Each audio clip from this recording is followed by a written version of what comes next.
중고등학교 때 영어 콘사이스 사전, 그런데 거기서 문장 하나를 외우게 됐는데 지금까지 제 가슴에 남아 있습니다.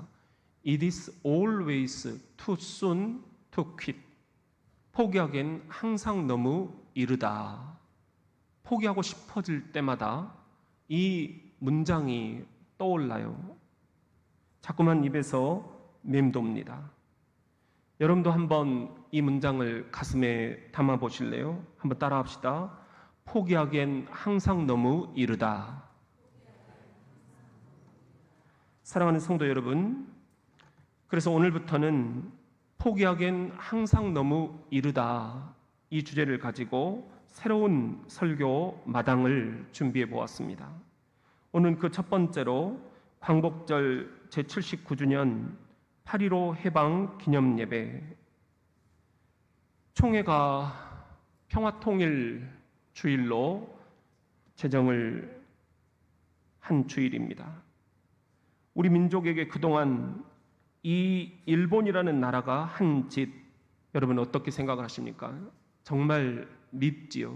그렇다면 지금은 좀 나아졌나요? 이번 파리 올림픽 우리나라가 금메달 5개를 예상하고 갔는데 오늘 새벽에 보니까 13개를 땄더라고요. 종합 몇이죠? 7이에요.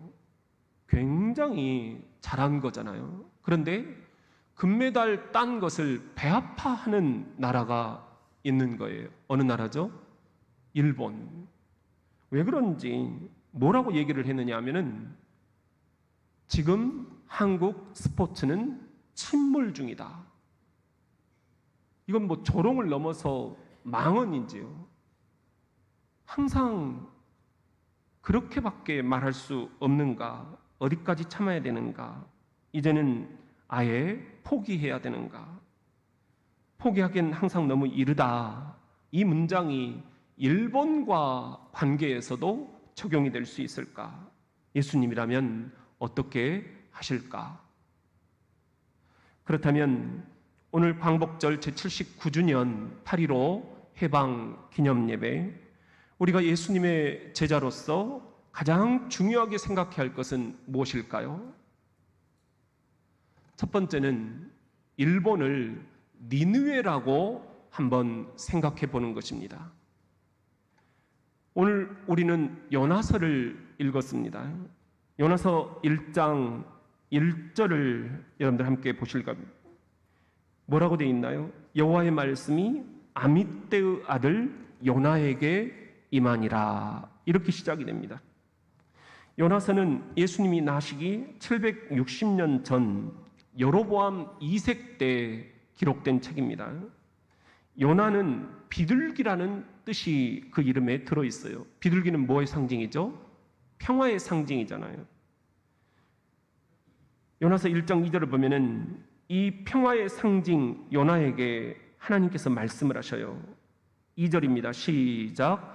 너는 일어나 저 큰 성읍 니느웨로 가서 그것을 향하여 외치라. 그 악독이 내 앞에 상달되었음이니라 하시니라. 평화의 상징인 요나에게 니느웨로 가서 평화의 복음을 증거해라. 그들도 회개하고 구원받을 수 있도록 기회를 내가 주겠다라고 복음을 전해라.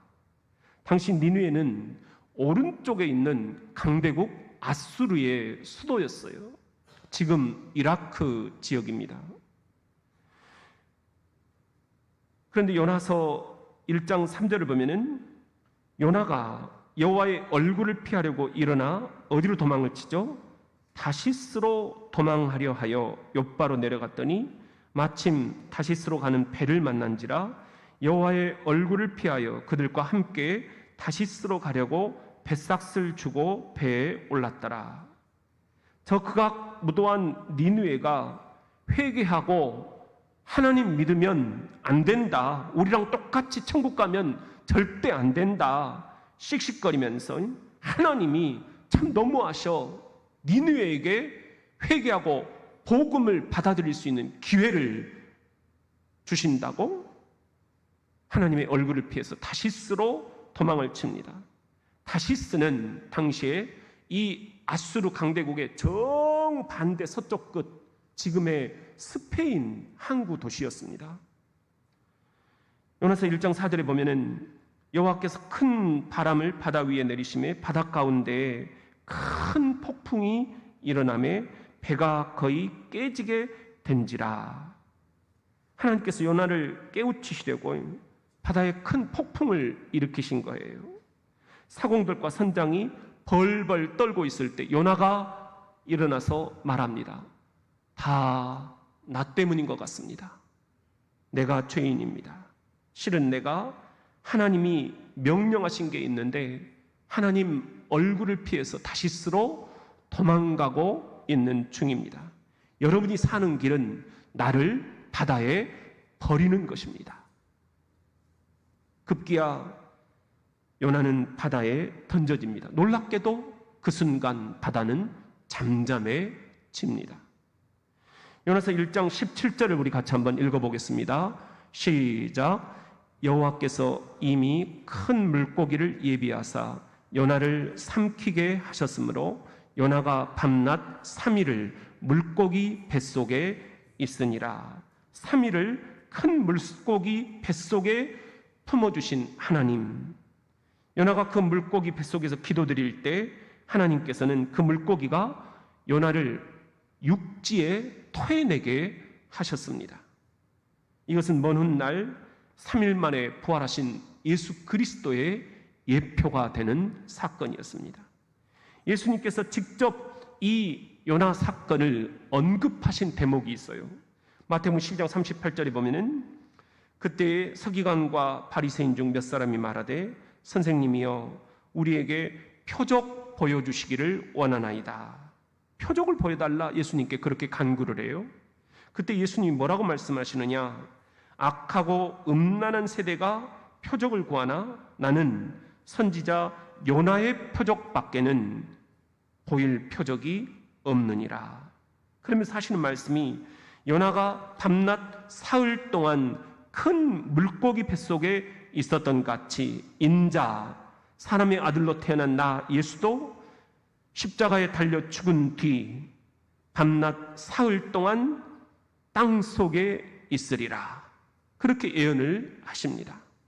심판 때 니느웨 사람들이 일어나 이 세대 사람을 정죄하리니 이는 그들이 요나의 전도를 듣고 회개하였음이거니와 요나보다 더 큰 이가 여기 있느니라. 내가 바로 요나보다 더 큽니다. 내가 바로 요나처럼, 아니 요나보다도 더 큰 능력을 행할 것이다. 죽음에서 3일 만에 내가 살아날 것이다. 그리고 너희들도 죽음에서 내가 살려낼 것이다. 부활잔치에 너희들을 내가 초청할 것이다. 다시 본문으로 돌아가 보면은 죽음에서 살아난 요나에게 하나님께서 말씀을 하십니다. 요나서 3장 1절을 한번 보실래요? 여호와의 말씀이 두 번째로 요나에게 임하니라. 두 번째로 요나에게 똑같은 말씀을 하셔요. 일어나 저 큰 성읍 니느웨로 가서 내가 내게 명한 바를 그들에게 선포하라. 이 두 번째 명령에는 요나가 순종을 하지요. 니느웨에 가서 회개하라. 복음을 전합니다. 회개하지 않으면 40일 후에 이 니느웨 성은 무너진다. 너희는 멸망당한다. 그런데 놀랍게도 니느웨 사람들이 이 회개의 복음을 받아들인다라는 거예요.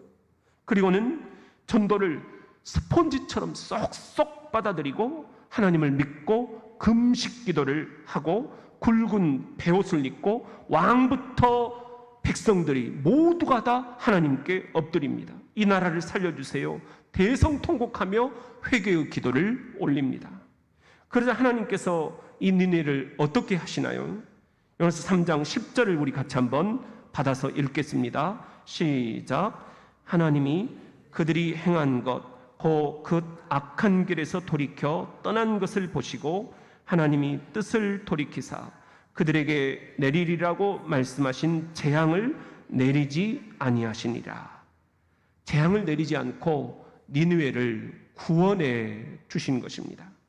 사랑하는 성도 여러분, 지난 목요일인가요?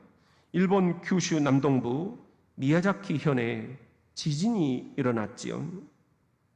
규모 7.1 쓰나미 경보도 울렸습니다. 4일째 오늘까지 계속 비슷한 규모의 지진들이 이어지고 있습니다. 그런데 이 지진이 규모 9면 엄청난 거예요. 규모 9의 난카이 대지진, 앞으로 일어날 대재앙의 전주곡이다. 그런 우려들이 있습니다.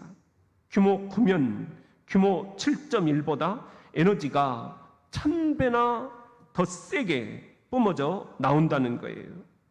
그렇다면 가장 가까운 이웃인 우리나라는 과연 안전할까요? 지난번 규모 7 지진이 일어났을 때도 경주까지 흔들렸습니다. 마냥 고소해하고 있을 수만은 없는 법, 더 성숙한 접근, 예수님의 제자로서 예수님이라면 어떻게 하실까? 우리들이 묻지 않을 수가 없습니다. 예수님이라면 어떻게 하셨을까요? 일본도 회개의 복음이 필요한 나라다. 예수님이 그렇게 말씀하시지 않을까요? 일본이 하나님의 대재앙을 피하는 길은 하나님을 믿고 금식을 선포하고 맨 위에 왕부터 저 백성들까지 전 국민이 베옷을 입고 통에 자복하며 자신들이 무엇을 잘못하고 있는지 죄악을 회개하는 길밖에 없단다. 하나님의 대재앙 앞에서 그게 마지막 기회다. 그 회개를 누가 가서 전해주겠느냐? 회개하라고 누가 가서 말하겠느냐? 니네의 회개를 보면서 우리 일본을 그런 회개의 관점으로 볼 수는 없을까요? 그렇다면 오늘 광복절 제79주년 8.15 해방 기념예배, 우리가 예수님의 제자로서 가장 중요하게 생각해야 할 것은 또 무엇일까요? 두 번째는 네가 성내는 것이 옳으냐, 이 말씀을 한번 잘 생각해 보는 것입니다. 네가 성내는 것이 옳으냐. 하나님께서 회개하는 니느웨를 구원해 주셨잖아요. 그걸 보고 요나가 성질이 납니다. 빈정이 상합니다. 그래서 오늘 우리가 읽은 요나서 4장 1절에 보면은 요나가 매우 싫어하고 성내며 이렇게 되어 있어요. 저것들은 지옥으로 떨어져야 되는데 왜 저것들을 살려주시지? 아, 하나님 마음에 안 들어. 아, 속상해 죽겠어. 세상 누릴 것 다 누리고 우리한테 얼마나 괴롭혔는데, 지금도 얼마나 망언을 일삼는데 이제는 하나님을 믿어서 구원받이 받는다고 천국에 우리랑 같이 가게 된다고? 이건 아닙니다. 하나님. 요나는 못마땅합니다. 잔뜩 성질이 나 있습니다. 이때 하나님께서 요나에게 매우 진지하게 질문을 던지시는 거예요.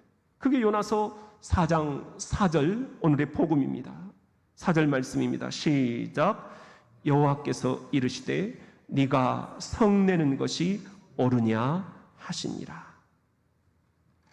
이번에 우리 선조들을 잡아다가 혹사시키면서 죽음으로 내몬 저 지옥과도 같은 사도광산, 그걸 일본이 유네스코에 등재하는 과정을 한번 보세요. 얼마나 미운 짓만 골라 합니까? 그러다 보니 우리는 별별 생각이 다 나는 겁니다. 하나님, 세상 모든 민족이 다 구원을 받아도 일본만은 안 됩니다. 일본만은 회개의 복음이 들어가면 안 됩니다. 일본만은 지옥의 불구덩이 속으로 떨어뜨려 주옵소서. 이게 요나의 심정입니다. 지금 우리의 심정도 딱 이거 아닙니까? 이때 하나님께서 요나를 위해서 한 가지 작업을 하시죠. 요즘 같은 폭염, 박넝쿨 그늘을 마련해 주시는 거예요. 그런데 웬걸 요나가 좋아하는 것도 잠깐 그 박넝쿨을 벌레가 갉아먹게 해버리십니다. 요나가 어떻게 되었겠어요? 요나서 4장 8절에 나옵니다. 해가 뜰 때에 하나님이 뜨거운 동풍을 예비하셨고 해는 요나의 머리에 쪼임에 요나가 혼미하여 스스로 죽기를 구하여 이르되 사는 것보다 죽는 것이 내게 나으니이다. 요즘 같은 날씨, 뜨거운 통풍, 40도를 넘는 폭염, 그늘 하나 없는 아스팔트, 그렇게 생각하시면 딱 맞을 것 같아요. 요나는 정신이 혼미해집니다. 죽을 맛입니다. 불쾌지수 만땅. 당신은 에어컨도 없었겠잖아요. 너무 성질이 납니다. 그때 하나님께서 말씀하십니다. 9절에 보면은 하나님이 요나에게 이르시되 네가 이 박넝쿨로 말미암아 성내는 것이 어찌 옳으냐 하시니 그가 대답하되 내가 성내어 죽기까지 할지라도 옳으니이다. 성질나 죽겠으니 나 죽든지 말든지 말도 걸지 마세요. 이렇게 잔뜩 불어터져서 성질나 있는 요나에게 하나님이 다시 말씀하셔요. 요나서 4장 10절에 보면은 11절까지 오늘 복음입니다. 우리 같이 한번 읽어봅시다. 10절 11절 시작. 여호와께서 요나에게 이르시되 내가 수고도 아니하였고 세배도 아니하였고 하룻밤에 났다가 하룻밤에 말라버린 이 박넝쿨을 아꼈거든 하물며 이 큰 성읍 니느웨에는 좌우를 분별하지 못하는 자가 12만여 명이요 가축도 많이 있나니 내가 어찌 아끼지 아니하겠느냐 하시니라. 일본의 지난 범죄행위는 정말 밉지만 우리 선조들, 우리 어머님들, 우리 아버님들 그 당한 것들이 너무도 가슴 아프고 밉지만 좌우도 분변치 못하는 저 불쌍한 영혼들 어떻게든 구원해내야 되지 않겠느냐? 네가 그 일을 해야 되지 않겠느냐? 그런 말씀입니다. 일본을 선교의 관점으로 보라는 말씀입니다. 사랑하는 성도 여러분, 지금 일본은 영적으로 칠흑 같은 암흑기입니다. 지진, 쓰나미, 태풍, 그 재앙의 공포, 일본에 가 있는 선교사들 말을 들어보면 현장에서 느끼는 그 재앙의 공포 말도 하지 말라는 것입니다. 매일매일 그 재앙의 공포에서 비롯되는 일본의 우울질 문화, 재앙의 공포를 이기지 못하고 스스로 목숨을 끊어버리는 일본의 자살 문화, 그 재앙의 공포 앞에서 뭐라도 붙잡아보고 싶은 마음으로 섬기고 있는 일본의 8만 개 신사들 우상 숭배, 이 영적인 암흑을 기도로 몰아낼 수 있는 일본 내 그리스도인은 전 국민의 1%도 안 된다는 거예요. 그런 일본에 비하면 우리는 어떻습니까? 예수 그리스도를 영접하고 부활의 새 생명을 얻은 축복받은 민족 아닙니까? 영적으로 보면은 이미 승리는 우리 것입니다. 이미 게임은 끝났습니다. 그러면 일본에 대해서는 긍휼의 마음, 선교적인 마인드가 필요합니다. 일본의 저 죽어가는 영혼들을 어떻게 할 것인가? 예수님이라면 어떻게 할 것인가? 2024년 8.15 해방 기념 예배, 이제 그 질문을 진지하게 던져야 합니다. 그렇다면 오늘 광복절 제79주년 8.15 해방 기념 예배, 우리가 예수님의 제자로서 가장 중요하게 생각해야 할 것은 또 무엇일까요? 세 번째는 선으로 악을 이기는 것입니다. 이제 시대가 변하면서 광복절, 그 단어가 뭔지 모르는 세대가 되어버렸습니다. 그저 국경일, 노는 날, 여름방학이라 계속 노는데 또 더 놀라는 거예요. 초복, 중복, 말복, 광복, 4대 복날이다, 이렇게 얘기하는 세대가 되어버렸습니다. 아이들 탓만 할 수 없는 거죠. 안 가르친 우리 부모도 책임이 있는 거죠. 이제 마지막 희망은 교회에서, 주일학교에서 가르치는 것입니다. 교회에서라도 광복절이 무엇인지 가르쳐야 되는 것입니다. 왜 우리가 8.15를 예배로 기념해서 드리는지, 왜 8.15를 국경일로 쉬게 하는지, 그냥 휴가 가라고 하는 게 아니라는 것. 79년 전 1945년 8월 15일 그때 과연 무슨 일이 있었는지, 오늘 우리가 8.15 해방 기념 예배로 드리는 것도 그런 이유입니다. 그리고 그것은 하나님의 명령이십니다. 신명기 32장 7절에 보면은 옛날을 기억하라. 시작. 옛날을 기억하라. 역대의 연대를 생각하라. 1945년 그 연대를 생각하라는 말씀이에요. 네 아버지에게 물으라. 그가 내게 설명할 것이요.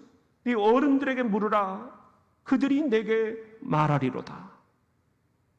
애굽에서 노예 생활 400년 때가 찼을 때 하나님은 모세를 부르셨지요. 가라 모세, 내 백성을 애굽 노예 생활로부터 해방시켜라.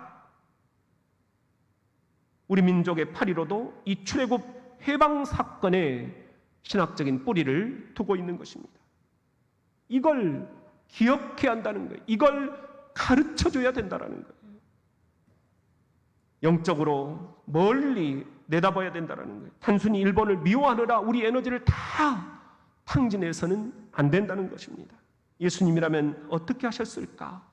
그걸 생각할 수 있는 주일이 돼야 된다는 거죠. 그래야 우리가 뭔가 달라도 다르다라는 것이죠. 일본과 똑같을 수는 없다는 것. 믿지 않는 사람들과 똑같을 수는 없다는 것. 미움이라는 이 감정을 가지고 이 민족을 갈라치게 하고 그것으로 이득을 보는 그런 정치 세력과 똑같을 수는 없다라는 것. 그리스도인은 뭔가 달라야 된다는 것입니다. 로마서 12장 19절에 보면은 내 사랑하는 자들아 너희가 친히 원수를 갚지 말고 하나님의 진노하심에 맡기라. 기록되었을 때 원수 갚는 것이 내게 있으니 내가 갚으리라고 주께서 말씀하시니라. 우리도 일본이 미우니까 원수를 갚고 싶잖아요. 근데 주님께서는 그렇게 생각 안 하셔요. 원수 갚는 것은 나한테 맡겨라. 그건 네가 할 일이 아니다. 그러면서 20절에 보시면은 네 원수가 줄이거든 오히려 먹이고 목마르거든 오히려 마시게 하라. 이게 복음이라는 거예요. 이게 예수님의 마음이라는 거예요. 그리함으로 네가 숯불을 그 머리에 쌓아 놓으리라. 그러면서 21절 악에게 지지 말고 선으로 악을 이기라. 이렇게 주님께서 말씀을 하고 계십니다. 이것이 주님의 방식입니다. 한일 관계도 이 길밖에 없지 않을까요? 우리가 이 방법 저 방법 다 써봤지만 변하지 않잖아요. 2001년 일본에서 전철역 선로에 떨어진 일본인을 구하려다가 목숨을 잃은 한국 유학생이 있었죠. 이름이 뭘까요? 이수연 청년. 아무리 미움으로 가득 찬 한일 관계지만 일본인들은 이수연 청년의 이 아름다운 희생 앞에서 고개를 다 숙입니다. 선으로 악을 이기라. 이것이 한일 관계를 푸는 열쇠 아닐까요? 신학대학원을 다닐 때 우리 한국 기독교 장로회 총회를 교단을 설립하신 장공 김재준 목사님 전집을 펴내는 일을 맡았었습니다. 그때 이 김재준 목사님의 설교 원고를 읽게 되었는데요. 1945년 8월 15일 해방 직후에 지금 현재 한신대학교의 전신인 서울의 조선신학교 교장으로 계시면서 쓰신 설교 원고였어요. 제목은 기독교의 건국 이념.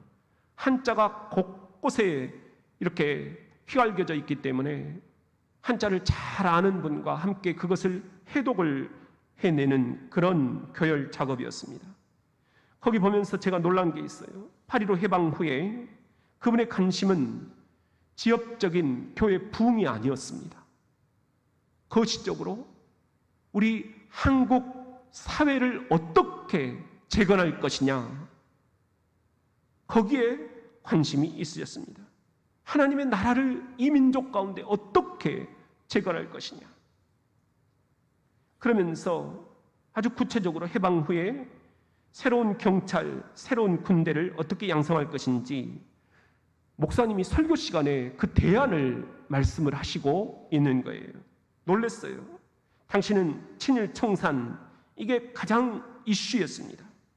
친일 경찰, 친일 군대 다 속간해서 박멸시켜야 된다. 분위기가 하늘을 치솟을 때였습니다.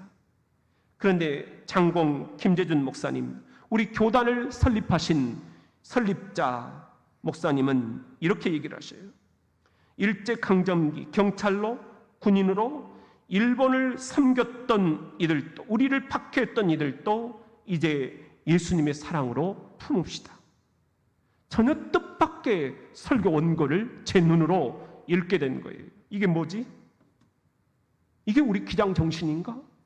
이게 우리가 얘기하는 우리 교단의 정신인가? 그러면서 이렇게 얘기하셔요. 그들을 내치지 말고 그들도 품어줍시다. 이제 제대로 나라를 위해서 일할 수 있는 기회를 그들에게 다시 줍시다. 그들의 악을 악으로 갚지 말고 선으로 악을 이깁시다. 이것이 우리 예수님의 복음입니다. 이렇게 설교를 하고 계시는 거예요. 여러분, 우리는 장공 김재준 목사님이 설립하신 한국 기독교 장로의 교단의 후예들입니다. 그 정신을 이어받고 있습니다. 그 신앙의 노선 가운데 서 있습니다. 사랑하는 성도 여러분, 그렇다면 어떻게 해야 우리가 장공 김재준 목사님의 후예로서 선으로 악을 이기고 그분이 꿈꾸셨던 범우주적인 예수 그리스도의 사랑 공동체를 형성할 수 있을까요? 무엇보다 사람을 키워야 됩니다. 선정적인 구호가 아니라, 악에 바친 감정적인 은사들이 아니라 진정한 스페셜리스트, 일본을 제대로 아는 일본 선교 전문가들을 키워내야 됩니다. 이번 파리올림픽 좀 이상한 이름이 눈에 띄었습니다. 유도 선수 허미미, 들어보셨나요?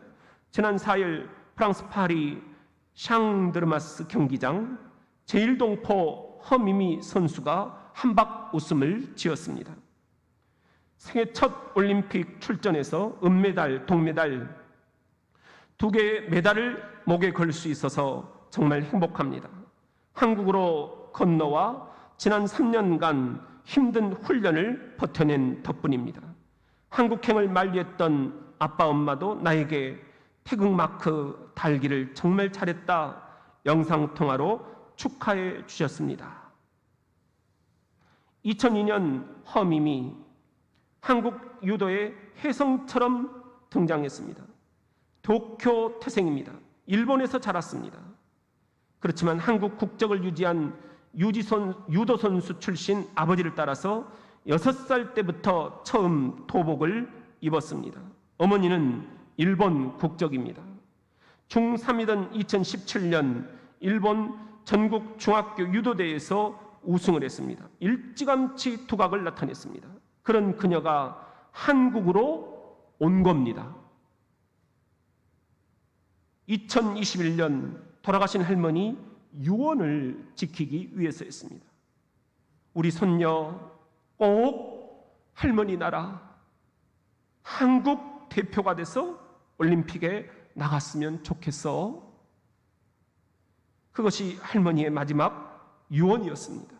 알고 보니까 허미미 선수 독립운동가 허석 선생님의 5대 손이었습니다.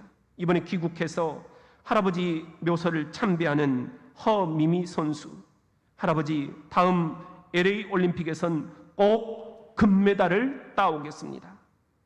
우리 이렇게 사람을 키워내야 되지 않을까요? 이제 이 허미미 선수같이 일본을 제대로 알고 일본 선교를 어떻게 해야 될지를 제대로 알 수 있는 스페셜리스트, 그런 이들을 키워내고 그런 이들을 보내고 우리가 기도로 후원하는 그런 시스템이 필요하지 않을까요? 한일 관계뿐이겠습니까? 남북 관계도 마찬가지 아니겠습니까? 서로 간의 인간관계도 마찬가지 아니겠습니까? 미움을 넘어섭시다. 선으로 악을 이겨냅시다. 좀 더 가슴 따뜻해집시다. 범우주적인 예수 그리스도 사랑의 공동체를 꿈꾸셨던 장공 김재준 목사님의 그 꿈, 우리가 이루어드릴 수 있습니다. 범우주적인 예수 그리스도 사랑의 리더십들을 키워내는 것, 이것이 2024년 8.15 해방 기념예배 주시는 예수 그리스도의 복음 아니겠습니까?